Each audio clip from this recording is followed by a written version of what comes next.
ఇదిగోండి క్యాప్సికం కూర ఇది తరిగేసుకుని ఇలాగా చక్కగా చిన్న ముక్కలు వేసుకుని నూనెలో మగ్గబెట్టేసాను. అయిపోయింది. ఉప్పు కూడా వేసేసాను, మగ్గిపోయింది. దీంట్లో పోపు కొట్టిన కారం ఉంది, ఈ కారం వేస్తున్నాను. విడిగా కూడా పోపు వేయించాను, అది కూడా వేసుకోవచ్చు, బాగుంటుంది. కావాల్సిన కారం వేసుకోండి, ఇలా కలుపుకోండి.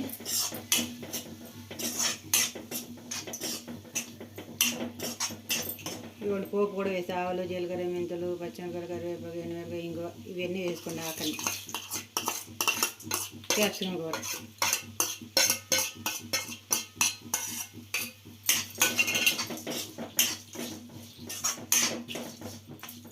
క్యాప్సికం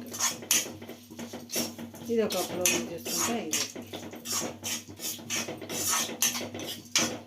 ఇదిగోండి ఇలా చేసుకోండి. క్యాప్సికం కూర కారం కూడా గుండ కూడా వేసుకోవచ్చు, పోపు పైన కూడా వేసుకుంటే బాగుంటుంది.